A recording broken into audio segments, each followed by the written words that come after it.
Di dalam keheningan, marilah kita merendahkan diri dan membuka hati untuk memasuki minggu Advent kedua. Marilah kita kembali menghayati perkataan Nabi Yesaya. Lihatlah, aku menyuruh utusanku mendahului engkau. Ia akan mempersiapkan jalan bagimu. Ada suara orang yang berseru-seru di padang gurun. Persiapkanlah jalan untuk Tuhan, luruskanlah jalan baginya.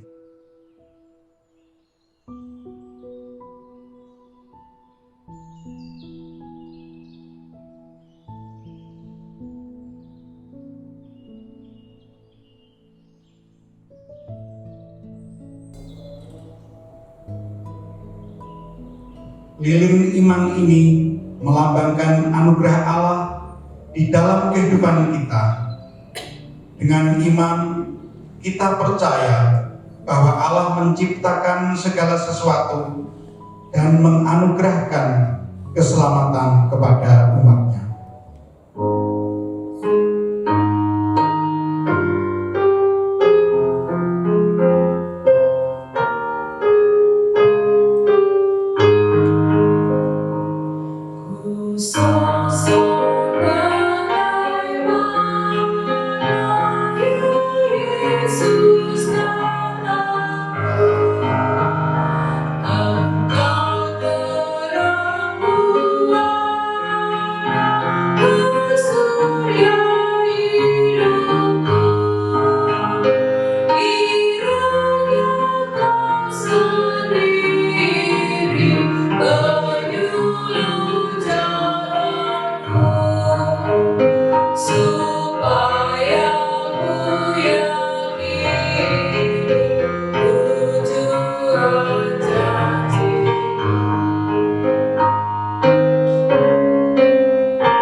Ibadah Advent kedua ini kita khususkan dalam pengakuan bahwa pertolongan kita adalah di dalam nama Tuhan Allah, pencipta langit dan bumi. Amin.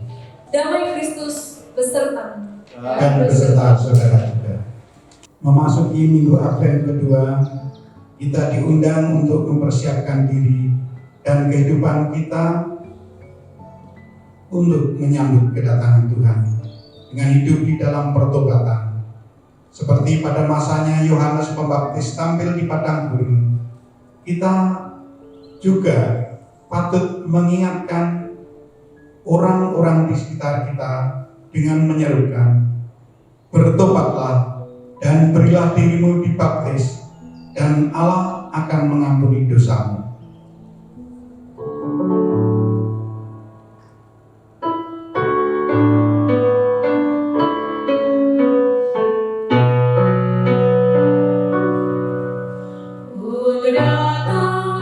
Immanuel,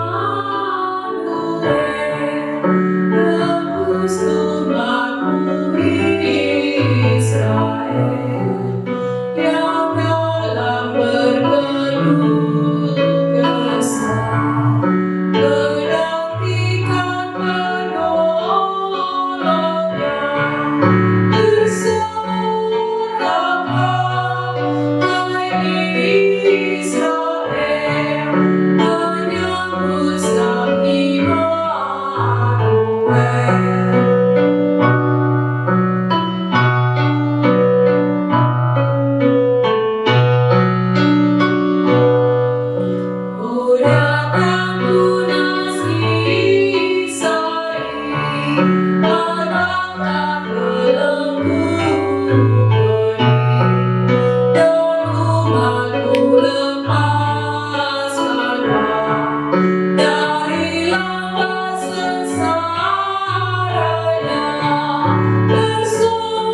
Ibu dan Saudara yang terkasih di dalam Kristus Yesus, mari kita berdoa secara pribadi, mengakui segala dosa dan kesalahan kita.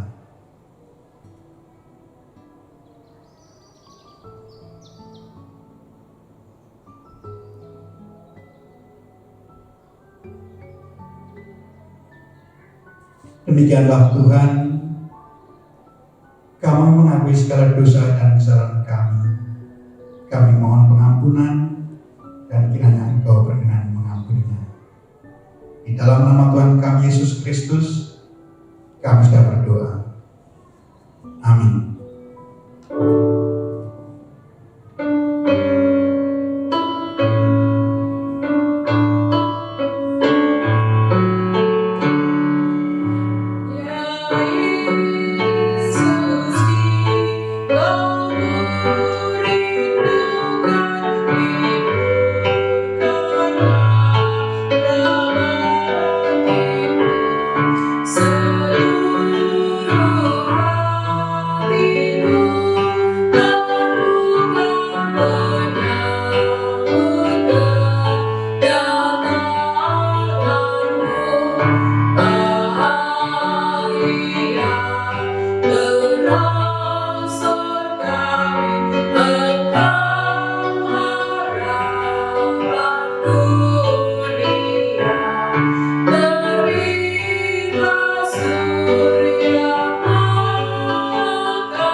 Berita anugerah.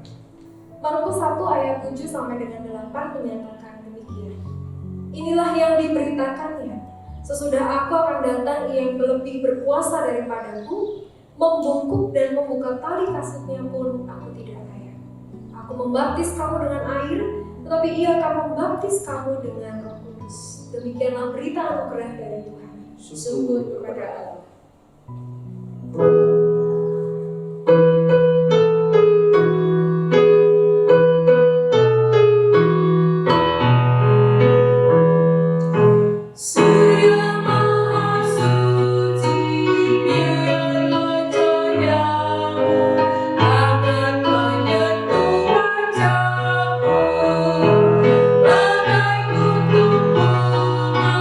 Bila isi dari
biarlah kami menyambut kedatangan Tuhan dengan segenap hati kami.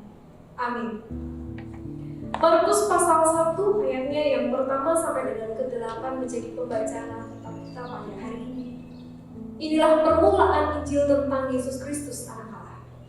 Seperti ada tertulis dalam kitab Nabi Yesaya, "Lihatlah, aku menyuruh utusanku mendahului engkau.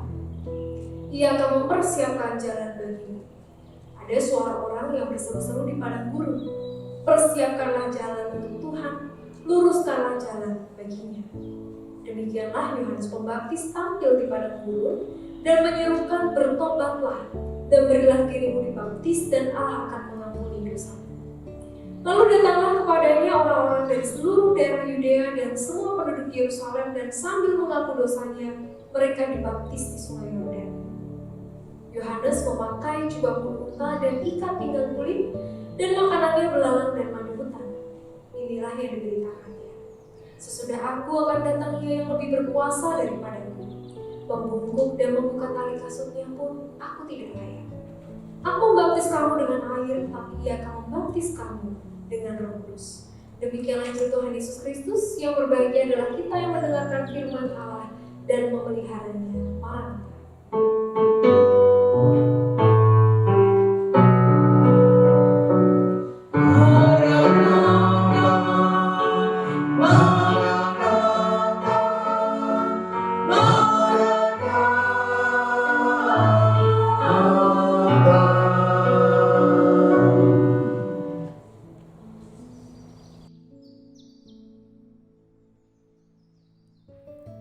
Selamat pagi Bapak Ibu Saudara yang dikasihi oleh Tuhan Yesus Kristus. Hari ini kita akan melihat persiapan menyambut kedatangan Tuhan. Itu yang menjadi tema dari ibadah kita pada hari ini. Bapak Ibu Saudara, persiapan adalah hal yang sangat sering kita lakukan. Dari mulai kita bangun, kita bersiap-siap untuk berangkat bekerja. Anak-anak juga bersiap-siap meskipun sekolah online, tapi juga mempersiapkan diri. Mandi dulu, sarapan dulu, lalu baru mempersiapkan laptop atau handphone yang digunakan untuk kemudian bisa sekolah. Begitu juga untuk pekerjaan yang dilakukan secara WFH, work from home, juga dilakukan dengan bersiap-siap terlebih dahulu. Nah, Bapak Ibu Saudara, begitu juga ketika kita akan melakukan sesuatu yang penting dalam hidup kita. Misalnya pernikahan dan juga kelahiran bayi, maka kita akan mengambil waktu, energi, materi supaya kita bisa bersiap-siap dengan maksimal, supaya pada hari H, pada saat pernikahan itu terjadi, pada saat kelahiran itu terjadi, semuanya terjadi dengan baik, semuanya berlangsung dengan baik karena persiapannya sudah kita lakukan dengan maksimal. Nah, Bapak Ibu Saudara, persiapan itu sesuatu yang sangat wajar. Semua orang mulai dengan merencanakan dan juga mempersiapkan. Nah, begitu juga kedatangan Tuhan Yesus Kristus. Ketika kita melihat bahwa hari Natal adalah sesuatu yang sangat penting dalam hidup kita, bahwa menyambut kedatangan Tuhan Yesus adalah sesuatu yang sangat penting, maka sewajarnya lah kita bersiap-siap. Nah, pertanyaannya adalah, apakah kita sudah melihat kedatangan Tuhan itu, Natal itu sebagai sesuatu yang sangat penting, ataukah tidak? Itu yang pertama. Yang kedua adalah persiapan yang seperti apa yang kita lakukan. Nah, persiapan yang kita lakukan sangat bergantung kepada apa yang kita anggap penting itu, Bapak Ibu. Misalnya, ketika seseorang akan melakukan sebuah pernikahan, maka ada beberapa hal yang bisa menjadi sebuah perhatian untuk sesuatu dianggap penting. Yang penting apanya nih? Yang penting makanannya, yang penting acaranya, yang penting pribadi keduanya yang harus sudah siap menikah. Yang penting adalah tamu-tamunya. Ya, kita akan membuat prioritas. Nah, dari situ persiapan akan dilakukan supaya hal-hal yang kita anggap penting ini menjadi maksimal. Nah, mereka yang melihat bahwa keberadaan tamu-tamu kami adalah yang paling penting, maka kemudian waktu, energi, materi dikeluarkan lebih banyak untuk mengurus hal tersebut. Orang lain lagi melihat konsumsinya yang paling penting. Maka waktu, energi, dan juga materi dikeluarkan untuk konsumsi. Atau pribadi keduanya yang paling penting, apakah mereka siap untuk memasuki kehidupan pernikahan? Maka waktu, energi, dan materi juga akan difokuskan ke arah sana. Jadi bergantung pada apa yang kita anggap paling penting. Nah, bukan berarti kemudian kita hanya mengambil satu dan mengabaikan yang lain. Tetapi dengan melihat itu secara keseluruhan, kita melihat mana yang paling kita utamakan, mana kemudian yang kedua, ketiga, dan seterusnya. Nah, Bapak Ibu Saudara, begitu juga ketika kita mempersiapkan diri menyambut kedatangan Tuhan. Mempersiapkan diri untuk memasuki hari Natal. Apa yang kita anggap paling penting, Bapak Ibu? Yang paling penting apanya? Beberapa waktu yang lalu ketika rapat Komisi Anak Bapak Ibu Saudara, di dalam percakapan kami timbul masukan-masukan ya. Oh, kayaknya kita harus memperhatikan nih kadonya, kita harus tukar kado supaya anak-anak itu meskipun di rumah masing-masing tetap merasakan sukacitanya dengan tukar kado. Kemudian yang kedua, kita harus buat kuis sesuai dengan cerita Natalnya supaya anak-anak itu memang sungguh-sungguh mendengarkan cerita Natalnya. Oh, terus bagaimana dengan kostum? Bagaimana dengan apa yang mereka pakai? Apakah bisa bernuansa Natal dan lainnya, Bapak Ibu? Jadi ada beberapa hal yang orang lihat sebagai bagian yang penting. Begitu juga ketika kita masing-masing pribadi menyambut kedatangan Tuhan. Nah, Bapak Ibu Saudara, di dalam sejarah, di dalam kisah Alkitab, kita melihat bagaimana kedatangan Yesus diawali dengan persiapan tertentu. Diawali dengan sosok tertentu, yaitu Yohanes Pembaptis. Yohanes Pembaptis menjadi bagian di mana ia menjadi tokoh yang mempersiapkan jalan bagi Tuhan. Keberadaan Tuhan diletakkan dalam kerangka sebagai suatu peristiwa yang sangat penting. Kehadiran Tuhan, kelahiran Tuhan dianggap sebagai sesuatu yang sangat penting, sehingga di dalam Injil Markus diceritakan bagaimana Yohanes Pembaptis, ada tokoh yang lain yang menjadi pengantar dari kisah yang sangat penting ini. Ada yang mempersiapkan dulu sehingga kita tidak ujuk-ujuk langsung ngomong soal Yesus di dalam Injil, tetapi ada persiapan yang digambarkan di sana yang menunjukkan bahwa kehidupan Yesus secara keseluruhan, secara utuh adalah sesuatu yang sangat penting. Meskipun hanya sangat singkat bagaimana kita mengenal Yohanes Pembaptis, tetapi peran Yohanes Pembaptis sebagai pengantar, sebagai tokoh yang mempersiapkan jalan bagi Tuhan tidak dapat disingkirkan begitu saja. Bahkan penggambaran terhadap Yohanes digambarkan dengan sangat rinci. Bagaimana dia ada di padang gurun, bagaimana dia berseru-seru untuk menyatakan pertobatan, bagaimana ia makan, bagaimana ia berpakaian. Ditunjukkan secara real bahwa ada satu sosok yang betul-betul hadir, eksis, yang menjadi pengantar dari kehidupan Tuhan Yesus yang sangat penting ini.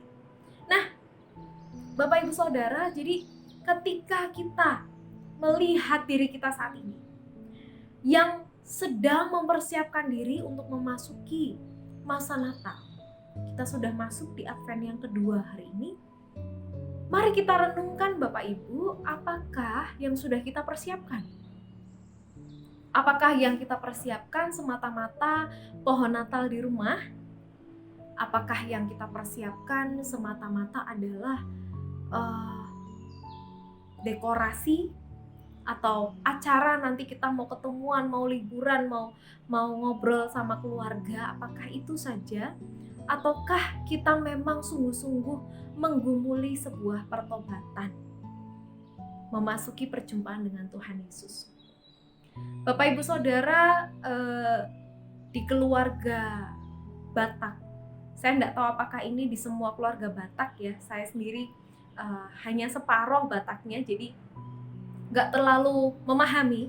Tetapi saya tahu bahwa ada sebuah tradisi yang menarik di dalam keluarga Batak.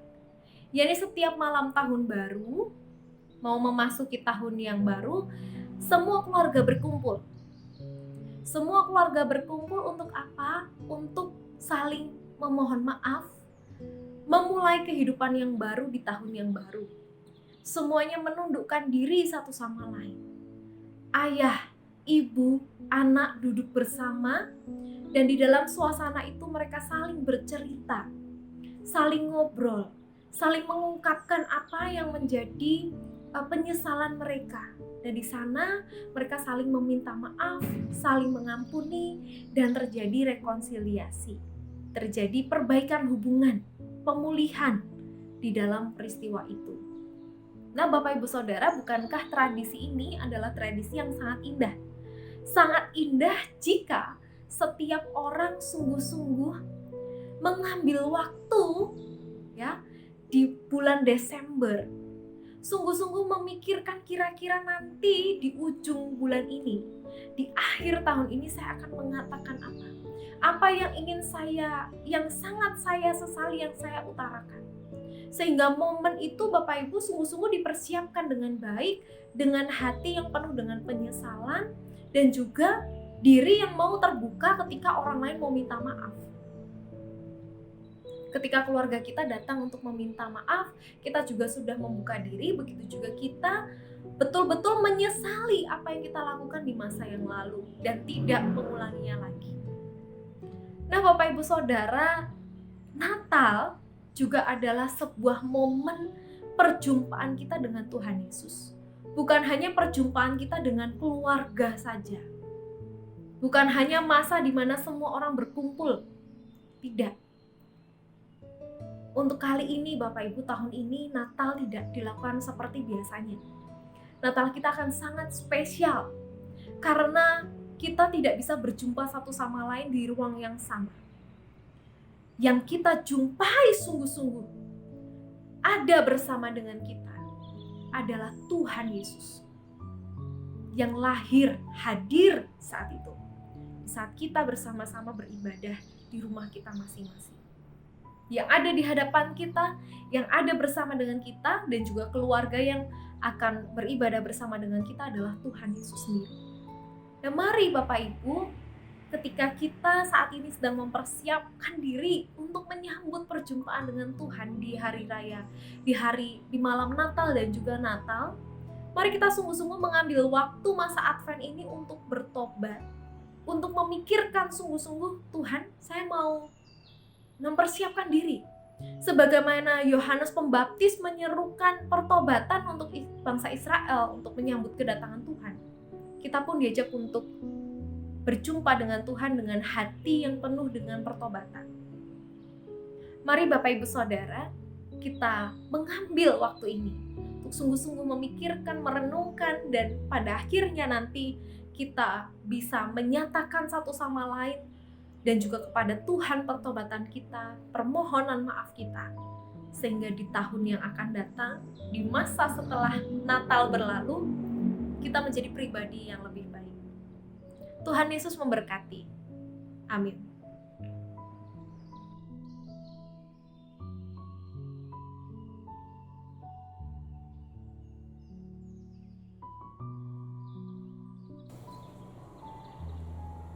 Marilah kita memperbaharui iman bersama dengan orang percaya di seluruh dunia dan di sepanjang abad dengan mengungkapkan pengakuan iman rasuli. Aku percaya kepada Allah, Bapa yang Maha Kuasa, Khalik langit dan bumi, dan kepada Yesus Kristus, Anaknya yang tunggal Tuhan kita, yang dikandung daripada Roh Kudus, lahir dari anak darah Maria, yang menderita sengsara, di bawah pemerintahan Pontius Pilatus, disalibkan, mati dan dikuburkan, turun ke dalam kerajaan maut. Pada hari yang ketiga, bangkit pula dari antara orang mati, naik ke surga, duduk di sebelah kanan Allah, Bapa yang Maha Kuasa, dan dari sana Ia akan datang untuk menghakimi orang yang hidup dan yang mati. Aku percaya kepada Roh Kudus, gereja yang kudus dan am, persekutuan orang kudus, pengampunan dosa, kebangkitan orang mati, dan hidup yang kekal. Amin. Mari kita naikkan doa syafaat kita. Memasuki Advent yang kedua ini, Tuhan, kami membawa di dalam syafaat kami jemaat Tuhan dimanapun mereka berada, di dalam sakit, penyakit, dan kelemahan. Tuhan, tolonglah mereka. Kami juga berdoa untuk mereka yang saat ini ada dalam pergumulan, mereka yang saat ini mengalami kesulitan di dalam pekerjaan, dalam pelayanan maupun studi mereka. Tuhan, berikanlah hikmat-Mu bagi mereka. Kami juga mengingat dunia ini bukan hanya bangsa kami saja, namun juga seluruh dunia di tengah pandemi COVID-19. Tuhan, Engkau sendiri yang menolong dan memampukan. Kami percaya tepat pada waktunya Engkau akan memulihkan keadaan kami. Kami berdoa juga Tuhan untuk gereja-Mu di tempat ini. Bagaimana kami berupaya untuk terus melayani, bersaksi, dan bersekutu di dalam keterbatasan. Biarlah sungguh majelis jemaat sebagai pemimpin dari gereja ini memampukan diri kami sendiri untuk terus berjuang melakukan kehendak Tuhan di dalam pembangunan gereja. Bapa, kami percaya Kau yang menyertai hamba-Mu dan juga pendeta konsulen dan juga penatua. Setiap kami boleh diperlengkapi dengan hikmat Tuhan. Kami boleh mengambil keputusan-keputusan yang bijak, langkah-langkah yang strategis, sehingga gereja Tuhan boleh bertumbuh dan berakar kuat. Bapak, kami juga berdoa saat ini untuk setiap pribadi yang mengalami kesedihan, mengalami pergumulan. Kami mengingat mereka yang saat ini belum bisa menyatakan syukur di tengah situasi yang mereka hadapi. Ada berbagai keluarga yang saat ini ada di dalam konflik. Tuhan, tolong mampukan agar melalui kami boleh mendukung mereka dengan apa yang kami bisa lakukan. Bapak, inilah doa syafaat kami. Ada banyak hal yang kami bawa di dalam doa ini, dan kami membawanya dengan penuh syukur dan sukacita, dengan keyakinan bahwa Engkau mendengar kami. Amin.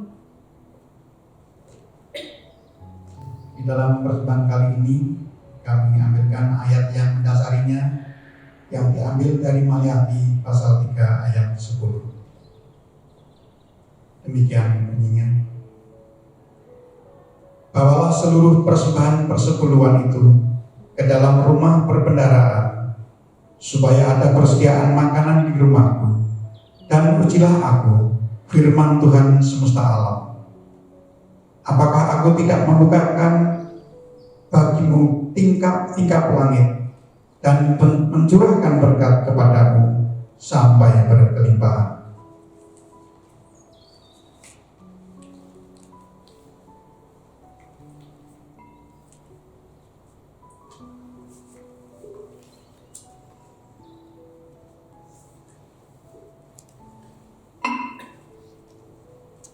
Mari kita bersatu hati di dalam doa.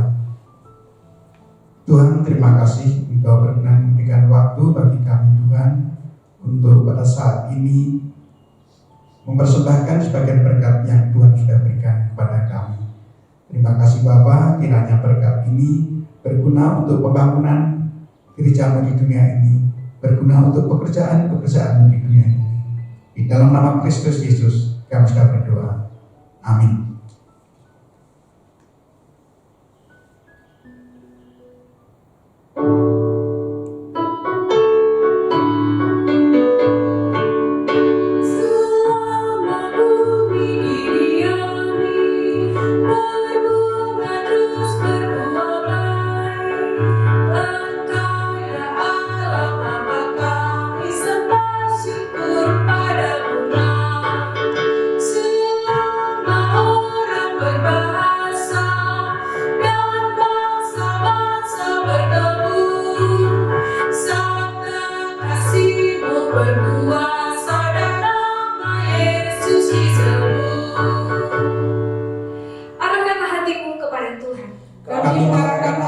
Kepada Tuhan.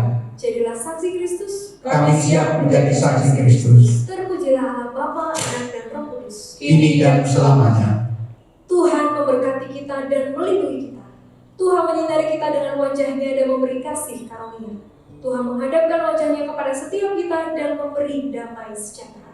Amin.